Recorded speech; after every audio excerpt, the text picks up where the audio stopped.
मंगलमय मंगलकर वीतराग विज्ञान नमो ताहि जाते भये अरहंतादि जो विद्यादि सागर सुधी जो विद्यादि सागर सुधी गुरु हैं हितैषी शुद्धात्म में निरत नित्य हितोपदेशी वे पाप ग्रीष्म ऋतु में जल गए सयाने पूजूं के सतत केवल ज्ञान पाने पूजूं के सतत केवल ज्ञान पाने। बोले भगवान महावीर स्वामी की, आचार्य कुंद कुंद स्वामी की, आचार्य गुरुवर विद्यासागर मुनि महाराज।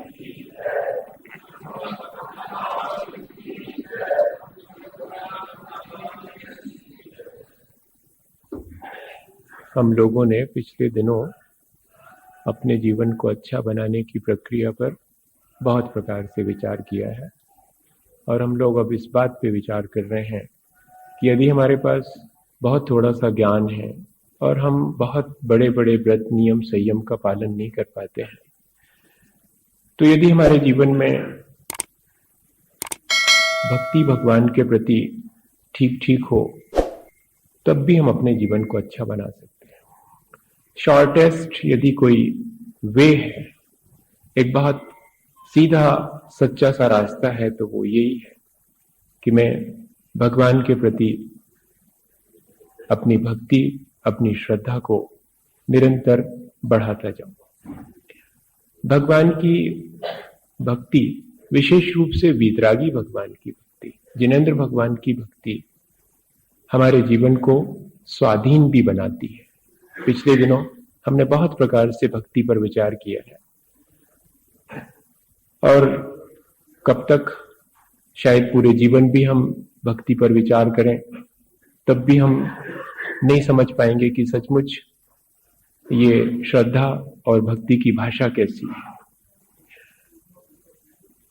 आचार्य भगवंतों ने लिखा हुआ है कि आत्म के अहित विषय कषाय इनमें मेरी परिणति न जाए, मैं रहूं आप में आप लीन सुख करूं हो जो निजाधीन। भक्ति करते समय हमारे अंदर क्या भावना है कि मैंने आज तक अपने जीवन में अनुभव किया है कि ये विषय कषाय मुझे दुख पहुंचाते हैं। भगवान कुछ ऐसा करें, मैं आपके दर्शन करके आपके प्रति अपनी श्रद्धा व्यक्त करके सिर्फ एक ही भावना आपके चरणों में भाता हूं कि मैं अपने आप में लीन हो सकूं और निजाधीन यानी कि स्वाधीन हो सकूं। संसार में स्वाधीनता या स्वतंत्रता ही सुखदायी है, ये सब जानते हैं। कोई किसी के पराधीन नहीं रहना चाहता, कोई किसी का स्वामीपना पसंद नहीं करता, लेकिन हर व्यक्ति दूसरे पर अपने स्वामित्व को आरोपित करने की भावना जरूर रखता है, जबकि वो स्वयं भी कोई व्यक्ति उस पर अपना स्वामित्व आरोपित करे तो उससे बेचैन हो जाता है। लेकिन यदि हम अपने ऊपर ही अपना अधिकार रखें तो ये जो स्वाधीनता है वो ही हमें सुख पहुंचाएगी। पराधीन सपने हूं सुख नहीं, पराधीनता में सुख नहीं है। भगवान से हम, उनकी भक्ति से हम अगर कोई चीज चाहते हैं, कोई भावना रखते हैं, तो एक ही भावना है कि भगवान ये संसार की पराधीनता मिटे और मैं स्वाधीन हो सकूं। अभी तो मैं क्रोध के अधीन हो जाता हूं और अपने हाथ से अपने संबंध बिगाड़ लेता हूं। जब जब मैं मान कषाय के अधीन हो जाता हूं तो दो लोग एक साथ रह नहीं पाते। जब माया कषाय के अधीन होता हूं तो मैं दूसरे पे विश्वास नहीं कर पाता, ना दूसरा कोई मेरे ऊपर विश्वास करता है। और जब जब मैं लोभ के अधीन हो जाता हूं तो मुझे सैकड़ों प्रकार की उपलब्धि हो जाने के बावजूद भी तृप्ति नहीं होती। ये मेरी कषायों की अधीनता मुझे निरंतर यहां दुख पहुंचाती है। भगवान मैं कैसे करूं जिससे कि मैं स्वाधीन हो सकूं। तो भगवान तो आकर के स्वाधीन करेंगे नहीं, पर उनके माध्यम से हमें स्वाधीनता का उपाय तो मिल गया। इन सब चीजों की अधीनता यदि हम छोड़ दें तो हम तो स्वाधीन हैं। स्वाधीनता के लिए कोई अतिरिक्त प्रयत्न और पुरुषार्थ करने की आवश्यकता नहीं है। पराधीनता के जो कारण हैं उनसे हम बचना शुरू कर दें तो हम स्वाधीन तो हैं ही, वो तो हमारी स्वाभाविक स्थिति है। ऐसा यदि हम भगवान की भक्ति के दौरान और भावना भाएं, ऐसे हम अगर विचार भगवान की भक्ति के समय करें कि हमारे जीवन में स्वाधीनता आए, और फिर हम जब भगवान की भक्ति कर चुके तब भी और बाहर आकर के भी हम उसी स्वाधीनता का स्वाद भी लें। हम भगवान के चरणों में जो भावना भा के आते हैं, हम बाकी जो हमारा अपना कार्य क्षेत्र है, जो हमारा फील्ड है जिसमें कि हमें 24 घंटे बिताना है, वहां कौन कौन सी चीजें हैं जो हमें पराधीन कर देती हैं, उन सब से हम बचने की कोशिश करें। हम दूसरे की पराधीनता से बचने की कोशिश करते हैं, लेकिन मेरे भीतर के मेरे परिणाम मुझे कहां कहां पराधीन कर देते हैं, इस बात को हम भूल जाते हैं। और अगर अपने ही परिणामों से, अपने जीवन में आने वाली पराधीनता से हम बच जाए, ये जितने भी काषायिक भाव हैं वो सब मुझे पराधीन करते हैं, मैं इनको पहले जीतूं। मैं बाहर से स्वतंत्र होने के लिए तो बहुत पुरुषार्थ करता हूं, लेकिन अपने अंतरंग परिणामों की पराधीनता से मुक्त होने की भी कोशिश करूं। प्रभाकर ने स्वतंत्रता के बारे में 2 बहुत अच्छे चित्रण लिखे, मैं कल देख रहा था।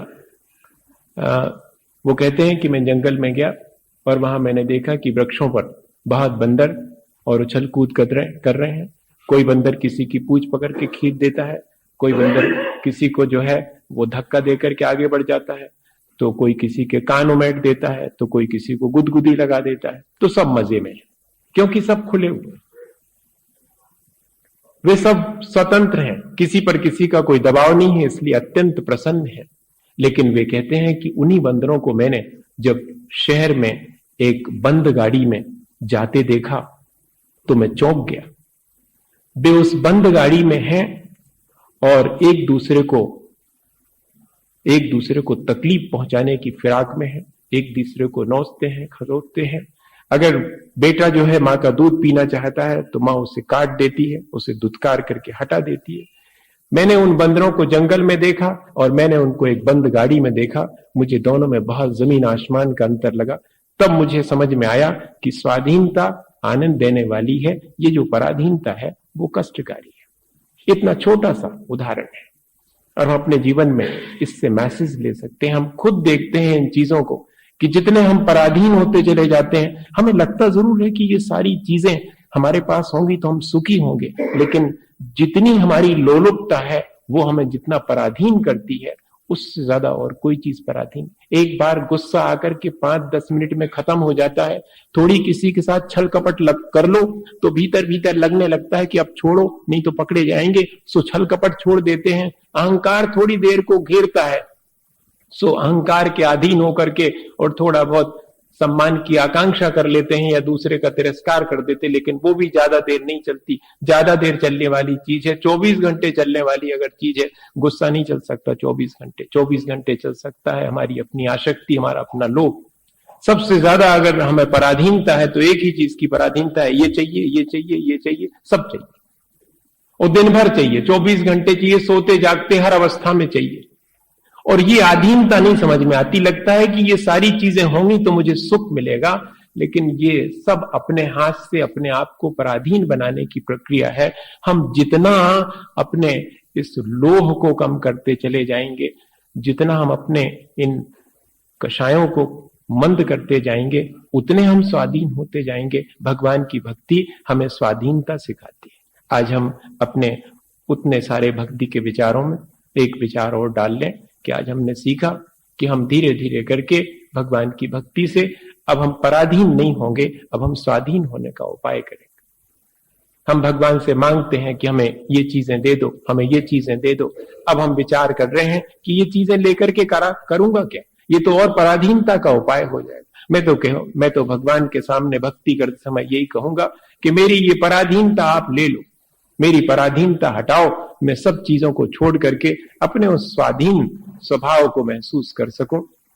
ईश्वर चंद विद्यासागर का नाम सबने सुना होगा, वेस्ट बंगाल में वो बहुत बड़े विद्वान माने गए। और एक बार एक स्टेशन पर एक युवक उतरा और वो अपने उसमें था, रोब में था। पढ़ लिखने के बाद आदमी को लगता है कि जैसे कि बाकी सब तुच्छ हैं, अहंकार आ जाता है, पता नहीं किस किस तरह के अहंकार आ जाएं। वो उतरा और उसने कुली को आवाज दी, लेकिन वहां उस छोटे से स्टेशन पर कौन कुली था। 2-4 दफे आवाज दी तो ईश्वरचंद विद्यासागर वहीं टहल रहे थे। वो देहाती जैसे कपड़े पहने हुए थे, कोई ज्यादा दिखने में बिल्कुल ऐसे ही लग रहे थे। तो आकर के जैसे ही पास में आए तो उस युवक ने सोचा कि ये कुली है, तो उससे कहा तुम लोग बहुत आलसी हो गए, उठाओ ये मेरा सामान उठाओ और ले चलो। तो वो कुछ नहीं बोले, उन्होंने सामान उठाया और चल दिए उसके पीछे पीछे। और जब युवक अपने घर पहुंचा तो पिता ने दरवाजा खोला तो पिता तो दंग रह गए, सामान कौन लिए हुए है वो तो पहचानते थे, युवक नहीं पहचानता था। हम अपने अहंकार में दूसरे को कहां पहचानते भैया, हम तो अपनी पहचान बनाने की कोशिश करते हैं कि हमें सब पहचाने, हम दूसरे को हमेशा दुत्कारते ही रहें, हम दूसरे का तिरस्कार करते रहें। ये तो मान कषाय का खेल है और इसके अधीन है, सब अधीन है इसके। और वो तो पहचान गए, सो बड़े चकित होकर के और उनके पैर छू लिए। जैसे ही पिता ने पैर छुए तो अब युवक के दंग होने की बारी थी कि ये क्या हुआ, मैं तो समझ रहा था कुली है लेकिन ये तो कोई और है। तो पिता ने कहा कि पैर छुओ बेटे, ये बहुत बड़े विद्वान बंगाल के ईश्वरचंद हैं ये। पुत्र तो अब क्या कहे, पैर छू लिए कि कुछ संबोधन दें। तो उन्होंने जो बात कही कि हम इस स्वतंत्र देश में बैठे हैं, हमें कम से कम इस स्वतंत्रता का लाभ लेने के लिए अपने सारे काम अपने हाथ से करने के लिए प्रयत्न करना चाहिए, स्वावलंबी होना चाहिए, स्वाधीन होना चाहिए दूसरे के। हम 10 नौकर अपने साथ में रखें तो हम सोचते हैं कि बड़े हो गए, लेकिन हम उन 10 पे डिपेंड हो गए एक एक काम के लिए। अपनी कटोरी अपने हाथ से नहीं उठा पाते, नौकर चाहिए उठाने के लिए। अपना हाथ ऐसा करेंगे जब वो पहनाएगा उसमें, अपने हाथ से नहीं पहन सकते, इतनी पराधीनता। लेकिन ये पराधीनता हमें ऐसी मालूम पड़ती कि जैसे बड़ी सुखद है। 4 लोगों के बीच हमें इस पराधीनता का एहसास होते हुए भी हम इसको श्रेष्ठ मान लेते हैं। भैया भगवान की भक्ति करने के बाद भी अगर हमने अपने संसार में ये सारी पराधीनताएं जोड़ के रखी तो फिर भगवान की उस स्वाधीन और उस स्वाभाविक स्थिति से हमने क्या मैसेज लिया। अब हम जाकर के कल से जब भक्ति करेंगे तो जरूर ये विचार करना चाहिए कि भगवान आपने तो सारी चीजों को से मुक्त होकर के अपनी स्वाधीनता हासिल कर ली, मैं तो उन्हीं चीजों को जोड़ जोड़ करके सोचता हूं कि मुझे कोई सुख मिलेगा, कैसे मिलेगा मुझे। अब मैं आपके जैसे ही स्वाधीन बनने के लिए प्रयत्न करूंगा। चित्ते कुर्बन। वादिराज महाराज, आज अपन ने बहुत सारी वादिराज महाराज की भक्ति से सीखी हैं बहुत सारी बातें। आज 2 पद और बाकी बचे हैं। एक पद में आचार्य भगवंत कह रहे हैं, चित्ते कुर्बन निर्वधि सुख ज्ञान दृग्वीर रूपम देवत्वाम या समय नीमा दादरेण स्थिवीति श्रेयो मार्गम सखलु सुकृति तावता पूरेत्वा कल्याणा नाम भवति विषया पंचिदा नाम। भगवान हम अधिक क्या कहें, आपकी भक्ति से तो हमें अरहंत पद की प्राप्ति होती है।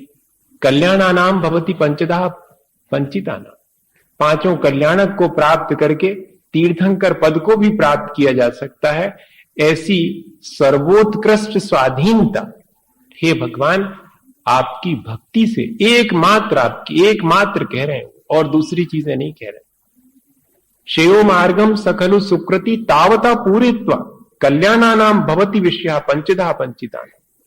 एकमात्र पांचों कल्याण की क्षमता को प्राप्त करने वाले अगर कोई आत्मा है तो वो आपकी भक्ति से ही बन सकती है। अनंत भगवान की भक्ति भी, आपको याद है जब अपन 16 कारण भावनाएं पढ़ रहे थे, तब 16 कारण भावनाओं में एक अनंत भक्ति भी तीर्थंकर बनने में कारण है।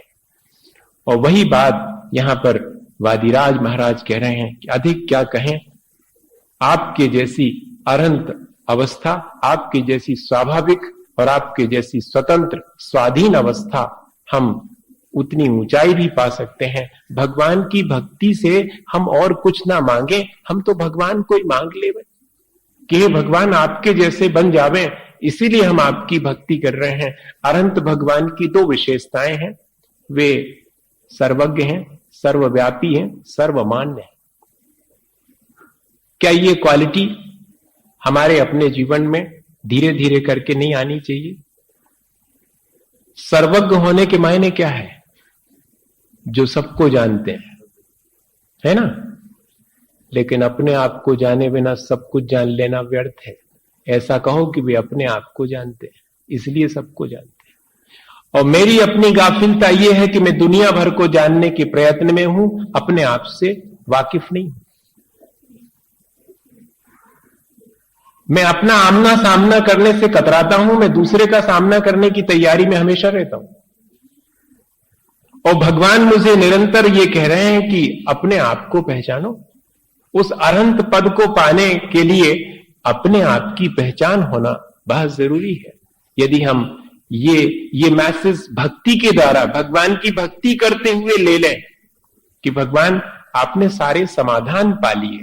सर्वज्ञता का एक और बहुत एप्लीकेबल कहना चाहिए उपयोग है, एप्लीकेबल एक वे है कहना चाहिए कि हम उससे ये भी सीख सकते हैं कि सर्वज्ञ होना यानी सब कुछ जानना, वो तो है ही। समस्त द्रव्य की समस्त अनंत पर्यायों को एक साथ युगपत हस्तामलकवत जान लेना, ये तो केवल ज्ञान में सर्वज्ञता की बात है ही। लेकिन एप्लीकेबल क्या है?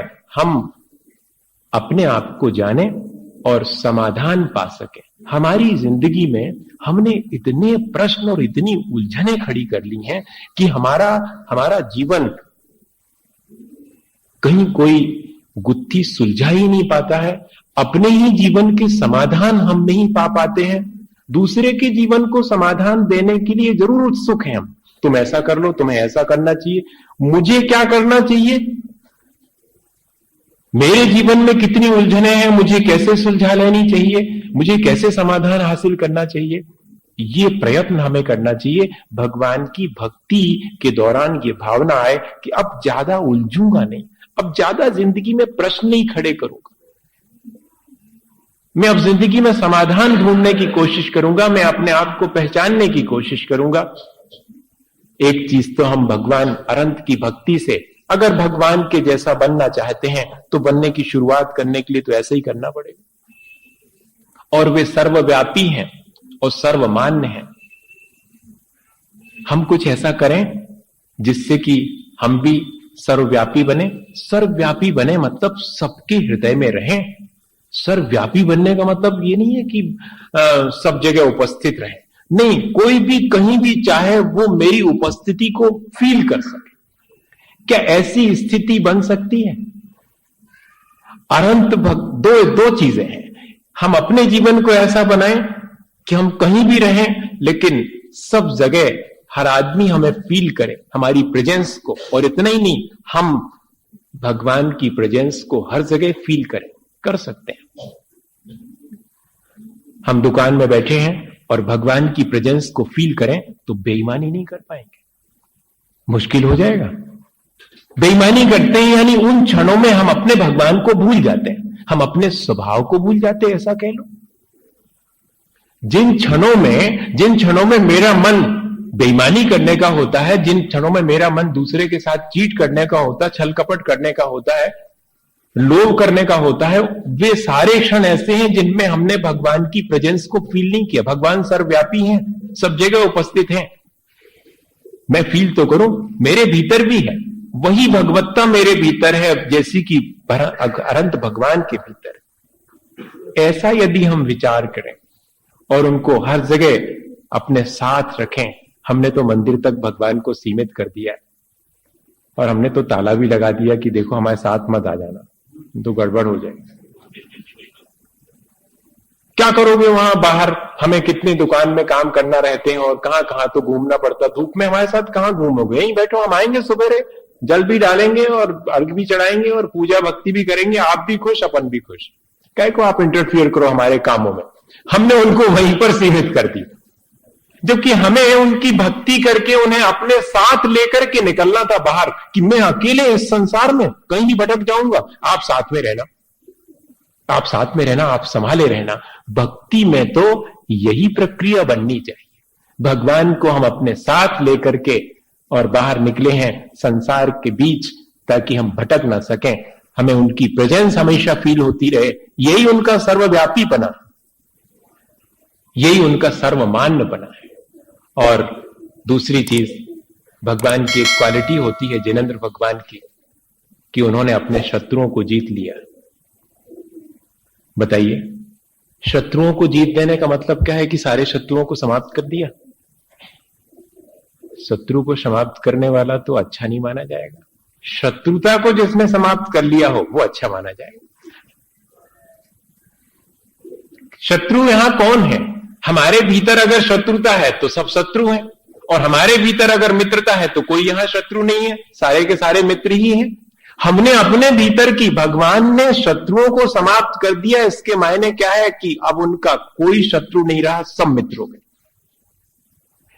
क्या भगवान की भक्ति से मैं ऐसा कोई मैसेज नहीं ले सकता कि मैं दिन भर में कितनी शत्रुता करता हूं या कि मैं कितनी मित्रता रखता हूं लोगों से?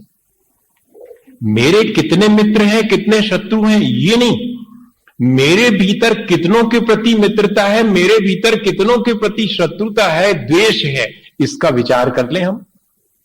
और कोशिश हमारी ये हो, सारे दिन भर कोशिश हो, जब तक कि फिर से भगवान